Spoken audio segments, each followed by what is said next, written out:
Hi all, I'm Kia.Kelpie. This video is part 2 of a series where I take my OC Madeline and draw her in different animated studio styles. In my first video, I focused on really well-known animated studios like Ghibli and Disney. If you haven't seen it yet and you're interested, the link is in the description. This time around, I'm focused on animated studios based in the Republic of Ireland. I'll be going into a little bit of detail about them and the inspiration for the character designs. Without further ado, let's get into it.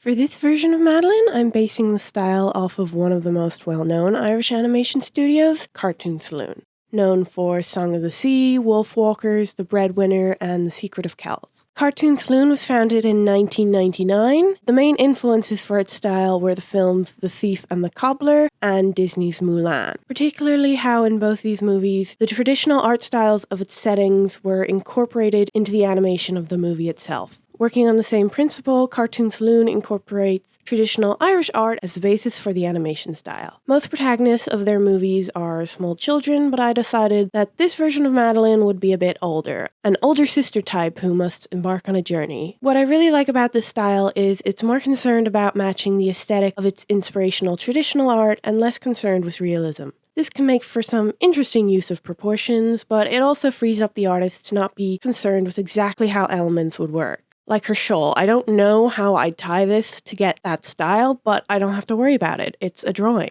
I didn't have to worry too much about shadows for this style. The colors are quite flat, and the detail comes mostly from the texture. For the line art, I used quite a textured brush, and there's also a texture overlay on the shawl, just to make it subtly stand out. Just like I referenced with Pocahontas in my last video, shape of the hair is super important because you can get so much information just by seeing the animation of the shape of the hair. No use for shadows or lines or other drawing tricks. Cartoon Saloon incorporates this too, and that's how I imagine Madeline's hair moving as well. I'm quite pleased with this one. It was around this point in drawing all of these Madelines that I really felt like I was capturing the intended style, and I could really see my progress. This was a turning point. Up till now, I'd always been drawing Madeline as a human, but here I was focusing on a style of animation whose settings don't really have humans. This Madeline lives in the amazing world of Gumball. Wait. Wasn't that a show made for an American network? Yes, but it was produced internationally. Season 1 was produced in collaboration with Studio Soy, Dandelion Studios, and Irish-based Boulder Media. I will focus on some more Boulder Media associated shows later in this video. As you can see, I'm basing Madeline off a jellyfish. The beauty of Gumball style, as well as the difficulty to make any kind of authentic style analysis, is there is no unity with its styles and animation techniques. This is in part due to show creator Ben Bocole basing many of his characters off past rejected commercial work. That said, there's still some unity to be found, you just have to look at a lot of characters. Like Gumball and his family, their species are, and animation style, is standard. They're just an anthropomorphic cat, fish, and rabbits. But you can be anything, like a glowing fairy with moose horns who lives in a peanut, a chin with googly eyes, a banana, a butt, the moon, a cute cactus, a scary turtle, anything goes. For deciding what Madeline would be, I went for something that could highlight her color scheme while also being weird and random, but not so weird that the audience wouldn't know what she was. And I also wanted something to allow for a unique use of animation. A lot of Gumball characters are things with limbs added, and I wanted her to have her own set of limbs. I went for a light turquoise jellyfish, which is as natural as a blue cat. For the unique animation, she can infinity stretch those tentacles like Elastigirl, or use more than just 2 tentacled legs to move around. Her eyes and general shape match up with the proportions established by the main Gumball family, but the color rendering would be much more detailed to enhance the translucency of her bulbous head. Personality-wise, she's a bit snarky. She doesn't have to be as down-to-earth as Cartoon Saloon Madeline. I mentioned in my last video that the versions of Madeline I have in my head as an OC won't perfectly match up the tone of each individual style I'm drawing her as. Instead, I'm going to enhance the side of her that best suits the tone of the given media. Cartoon Saloon Madeline was also snarky, but that was not her defining feature if she had been in a Cartoon Saloon movie. But for a satirical comedy like Gumball, her snarky side is very fitting. And it was near the end of the drawing I realized it wasn't a turquoise jellyfish that Madeline's color scheme reminded me of. It was Squidward from SpongeBob SquarePants. They are both a bit grouchy, so I can see how my brain muddled them. But I still like this. Madeline is unique in her own way. Another surprising Irish production and one of the few strictly adult-targeted animation styles I'm copying is that of the extremely popular Rick and Morty. Since its 7th season, the animation of Rick and Morty was made in collaboration with Irish-based Lighthouse Studios. Lighthouse Studios was founded in 2017. Other notable works and potential other art styles you might want me to try, let me know in the comments, include The Cuphead Show, Backyard Sports, El Defo, Poke Ma Pigeon, and Bob's Burgers, the movie. Madeline in the multiverse of Rick and Morty was one of the most fun character designs I created. I could just do another human character, there are plenty of humans in Rick and Morty. This is a universe where a vast array of character species exist. I could do a human, or an alien, or a robot, so why not just do all of them? I also had a bit too much fun drawing the tentacles for Gumball's Madeline. You wouldn't think so because I redraw the tentacles a lot, but I'll get back to that. Rick and Morty's Madeline is still going to be humanoid, but to make her more fitting with the multiverse, instead of giving her a dress for the 50th time, or normal human clothes, I thought it'd be fun to just give her a robot body. Rick and Morty character designs aren't simple by any degree, but they still need to be easy to animate. The green-blue color motifs of Madeline will be represented through a cool robot body. Like, she used to be human, but something happened while she was kicking ass that meant all that was left of her was her head. But why go with robot arms when Rick and Morty is already quite a morbid show? Give her cool tentacle arms so she has even greater dexterity. Maybe she killed some poor alien and stole their limbs. For the tone of Rick and Morty, anything goes. I mentioned before that when I'm designing my OC in the style of a particular media, I won't just draw inspiration from my initial sketch or that particular media, I'll also draw inspiration from the Madelines of past style challenges. For the amazing world of Gumball, it made more sense with their established style to draw Madeline as a jellyfish than as a human. OG Madeline doesn't have any tentacles, but if you think of all the Madelines as alternate timeline versions of each other, some of the weirder variants will have more in common with each other than with the original. And I like drawing these weird jelly noodly arms, even though it's really hard to draw a perfect curve. I know I really wanted the arms to have a particular shape to convey that they were moving, but I didn't know what it was in my head, I just knew what it wasn't. It was one of those things you try by doing. If you're the type that when you draw something and it just doesn't feel right, this is me telling you, you are doing it correctly. That's how art works. How I drew these specific ones is I picked a brush that had a very even thickness. So this is monoline on Procreate. I went into the smoothing. So all the lines I drew were super smooth and concise. So then I draw that and that stood for one tentacle arm. But obviously I'm going to want to shade the arm. So it's not just going to be one black line. Then I go in and I make a clipping mask. So the actual line is the shape. And then I can go in and shade and color all of it just the way I wanted to. I really like this one. I found I was consistently happier with my style rendering. Her shape and her head really matched the art style, and for the detail on the robot body, I liked how I could just kind of doodle. This is another art style that doesn't have to have a lot of shading, and the tiny gleams of light shows that this is a metal body. Just enough detail to match the style of the show. I really like that kind of drawing. Next drawing is in the style of Sir Mouse. This one was really quick, due in part because I'd already had a lot of experience since I actually worked on this show. Sir Mouse is an Irish-Belgian fantasy show produced by Salty Dog Pictures and Fabrique Fantastique. It's based on a book, and it's about a brave little knight who's a mouse and her kind dragon friend, and together they go on adventures. If Madeline was a character, I pictured her elegant and prideful characteristics were most fitting and thought that maybe she'd just be a straight-up princess. She could be a knight as well, but this is more fun.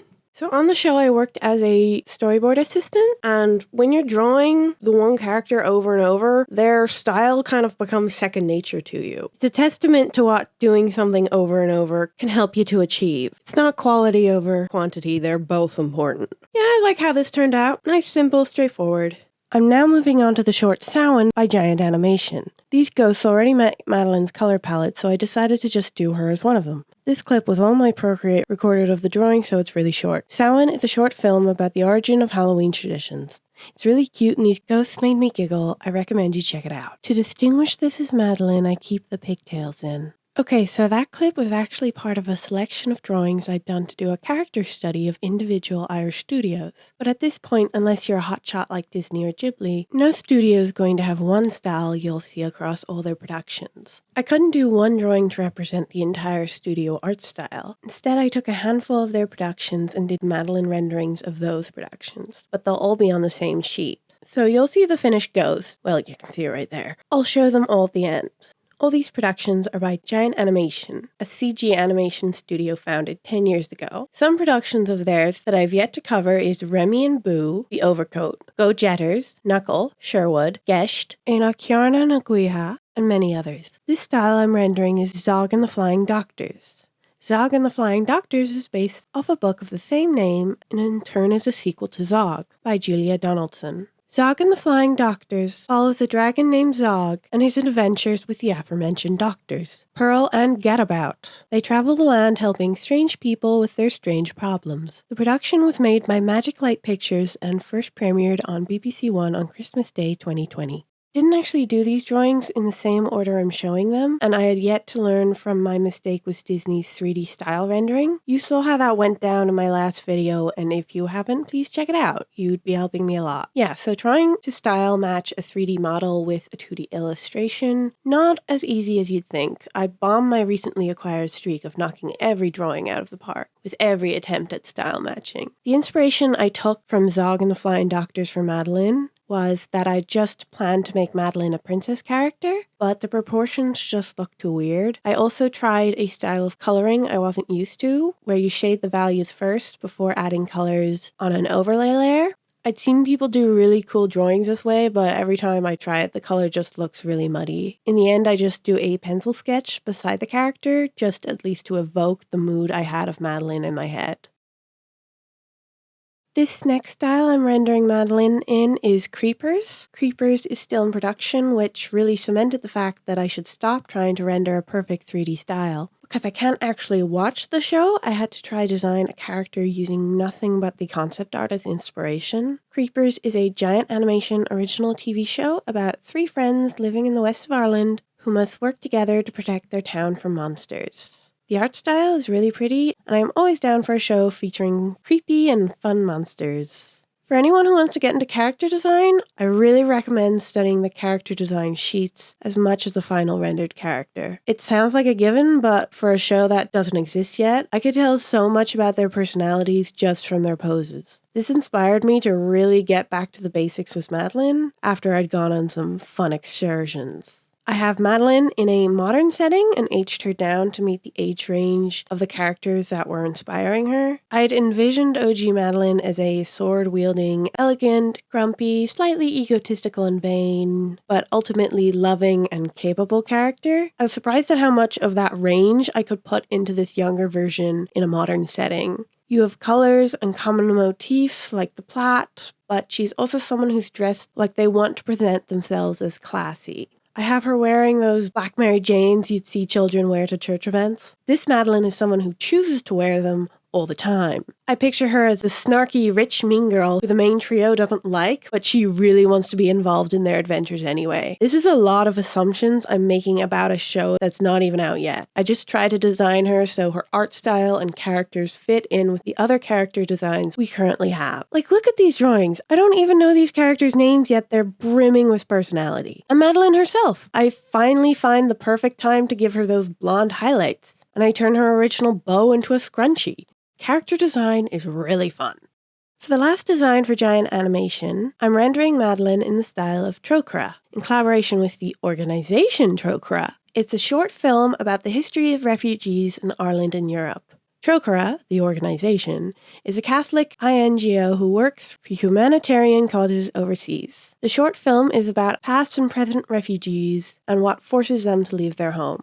I really like the character design here. What would Madeline look like if she was a poor Irish labourer in the 1840s? Characterization isn't too important here, so I just had fun copying the style. I really like how loose and shapy the style is, but not to the point where the proportions are extreme.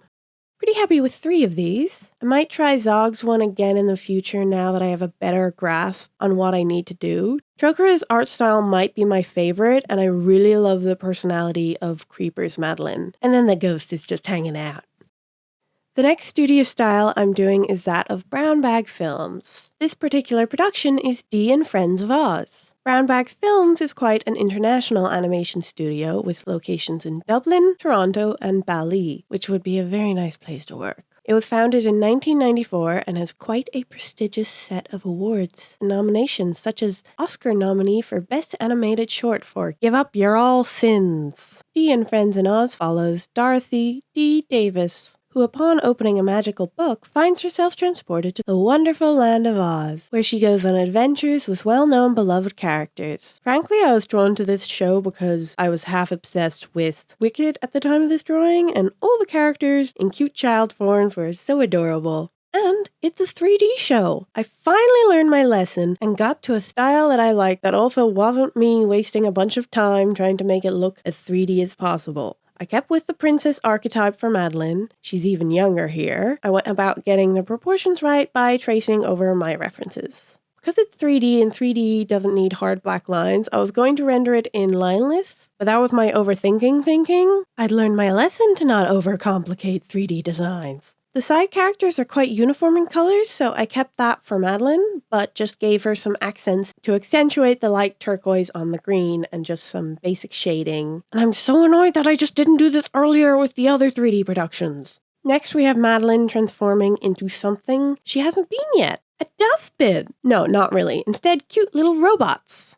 Storybots, Answer Time, follows Beep, Boop, Bing, Bang, and Bo. So I suppose Madeline would have to change her name to Bong or something. 5 robots who work to answer fascinating questions. This is good because Madeline's a know-it-all. I was originally drawn to the show because I liked how simple I had to boil Madeline's key features down to. I elongated her eyes, but I probably should have just squished them together. And I like how concise the original design was. So I know exactly what rules for the artistic style are. With these limited parameters, I love how I could design her in a way where you can see her personality as clear as day using just her posing.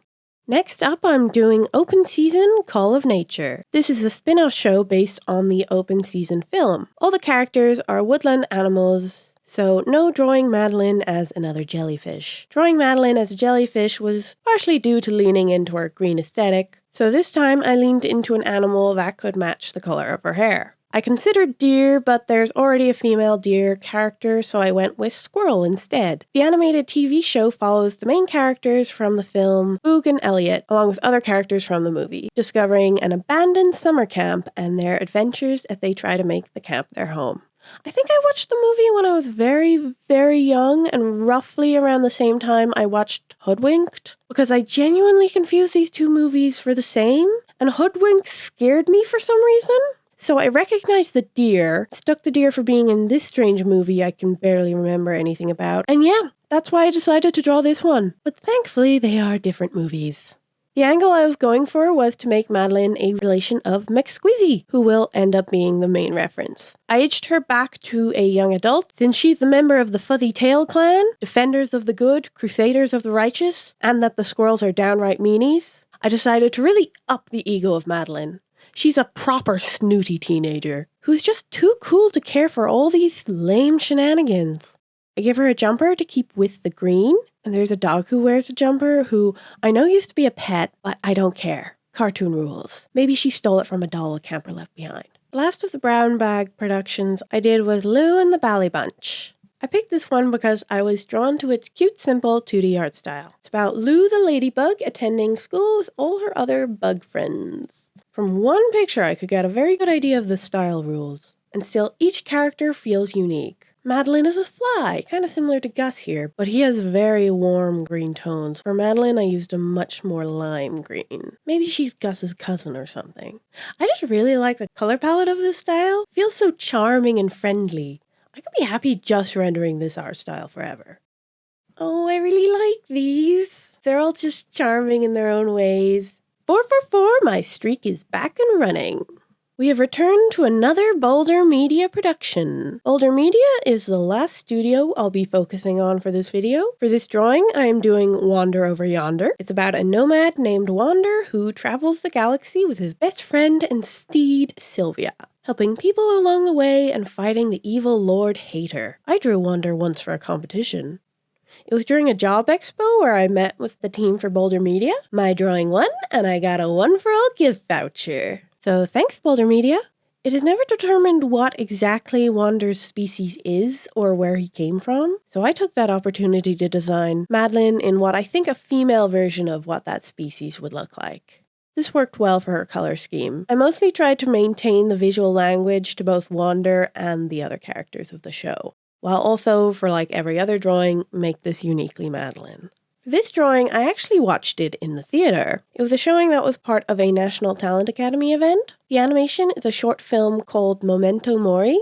Back when photography was still young, before being buried, photographers would be paid to take pictures of the deceased and make them look alive. Memento Mori is about one such photographer commissioned to photograph the body of a woman he once knew. He keeps the body overnight and strange things start to occur. It's a spooky film. I recommend people check it out.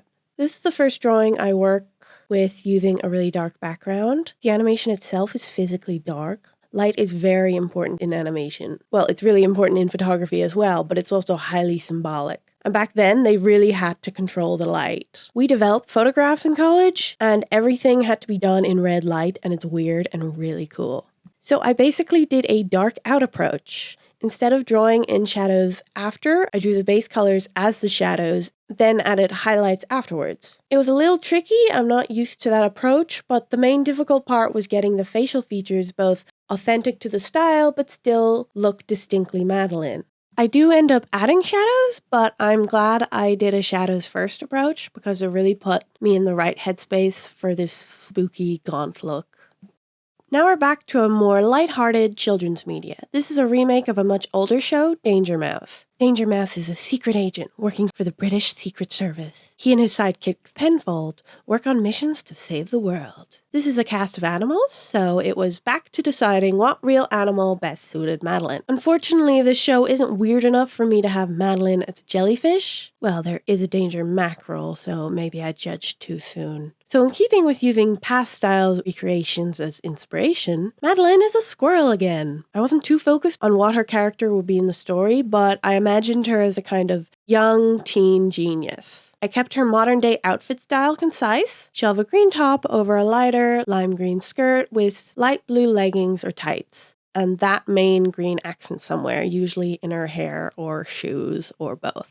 The main thing I went back to change was her shoes. All the characters in Danger Mouse have these nice chunky shoes, except for Professor Squawk and Cluck, who I was modeling for Madeline's feet initially. But then I realized that Professor Squawk and Cluck's feet are skinny because she's a chicken, so I changed the design.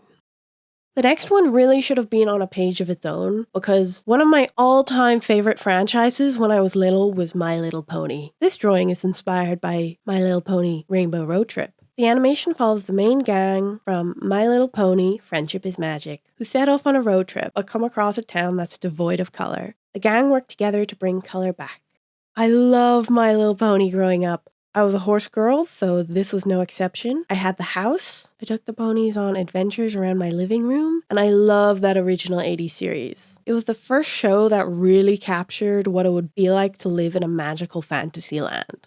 All the adventures you could go on, all the fantastical things you could witness. There were human characters, some of the ponies were ordinary, some had wings, some were unicorns, some were both. And they had distinct powers, and plots showed how having these powers or lack of might affect your self-esteem. And their morals really stuck with me, more so than any other kids show at the time. When they said that the greatest treasure was friendship, I felt that. So I was getting this one right. I traced over my reference to get the proportions right. Madeline was getting a pose unique from the other lineup. All the ponies have little icons on their backs. I gave her a little spiral thing. I end up loving this design. And the hair with the wavy spirals that I really liked from the tentacles way back. She's got that princess confidence look.